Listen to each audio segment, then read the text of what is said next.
A and AS level mathematics. Lesson 8, algebra.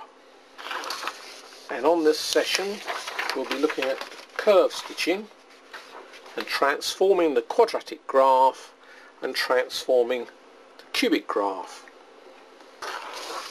So let's first look at transforming the quadratic graph. Now any quadratic graph will produce a parabola. Now the shape of the parabola can be changed by the scale on the x or y axis. So you could argue that all these parabolas are exactly the same shape.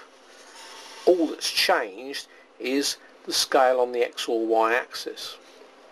Now if we look at these particular graphs, these particular parabolas, y equals x squared will pass through the points where the x coordinate has been squared to become the y coordinate. In other words, they will pass through 0, 0, 1, 1, 2, 4, 3, 9, 4, 16, minus 1, 1, minus 2, 4, minus 3, 9, minus 4, 16.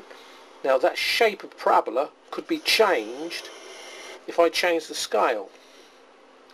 But now I've drawn it, these two graphs are in fact exactly the same shape as that one. This will transform the y equals x squared graph 3 places up the y-axis. In other words, 1, 2, 3, that point will move up to there, and all these other points will move up 3 places as well. So we'll end up with a parabola that should be exactly the same shape as that one, moved up 3 places. This y equals x squared minus 2 will take the whole of this parabola and move it down 2 places. So each point will be moved down 2 places. So you'll get exactly the same shape but moved down 2 places. So the effect of plus or minus a value will move the graph up or down parallel to the y-axis. Now let's look at the cubic graph. The basic cubic graph being y equals x cubed, and that will pass through the point 0, 0, 1, 1 cubed, which is 1, 2, 2 cubed, which is 8, so passes through 2, 8, 3, 3 cubed, which is 27, so it passes through 3, 27, 4, 4 cubed, which is 64, will pass through the point 4, 64. It'll also pass through the point minus 1, because minus 1 cubed is minus 1, minus 2, minus 8, because minus 2 cubed is minus 8, minus 3, minus 27, because minus 3 cubed is minus 27. Now as with the cubic graph and the quadratic graph, this shape can be changed by changing the scale on the axes. But once drawn, then we can look at the graphs of y equals x cubed plus 3, and the whole graph is moved up 3 places. So each point that I plotted would be moved up 3 places.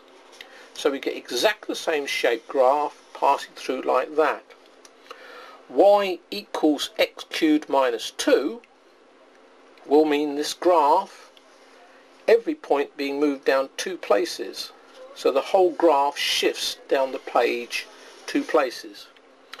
So in other words, plus a value will move the graph up parallel to the y-axis, minus a value will pull the graph down parallel to the y-axis. So if we look at plus a at the end of the equation, translates the graph either up. Now this would also be true if we looked at a graph something like this. The graph of y equals 1 over x. The graph of y equals 1 over x is a graph looking like this. So if I now sketch the graph of y equals 1 over x plus 2, it means the whole graph is going to be moved up 2 places. So if we draw a line through here, parallel to the x-axis passing through 2, it means our new graph will be here. So again, translates the whole graph up the page 2 places. Right, let's have a look at this situation. Let's sketch both these graphs on the same pair of axes.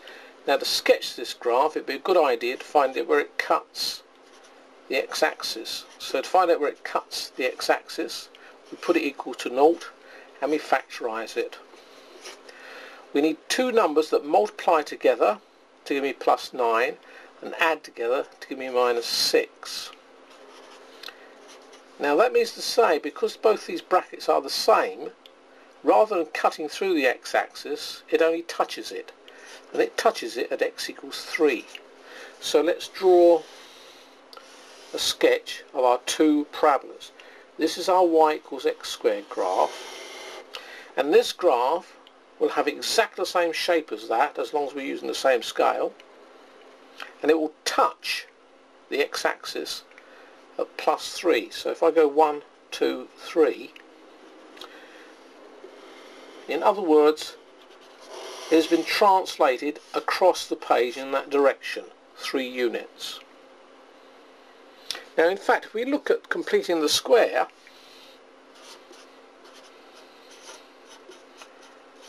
and inside the bracket we write half the coefficient of the x value, and then square the first value, twice the first value, which is 2x times minus 3 will give you minus 6x. Squaring the minus 3 will give you plus 9, so we need to subtract 9. So in fact, completing the square gives you the same piece of information. Therefore this graph could be written as drawing the graph of y equals x minus 3 all squared. So we see that from all this information, this produces a translation, but the minus, strangely enough, is a translation in that direction. So let's look at a sketch using that information. We'll sketch the graph of y equals x squared. We'll now sketch this graph, which is exactly the same shape as that, but translated 3 units in this direction. 1, 2, 3. So as I just showed you on the previous sheet, that is that graph. Therefore, we can say that this will be a translation of y equals x squared 2 units in that direction. So if I do 1, 2, so that's the point minus 2, it should be exactly the same shape like that.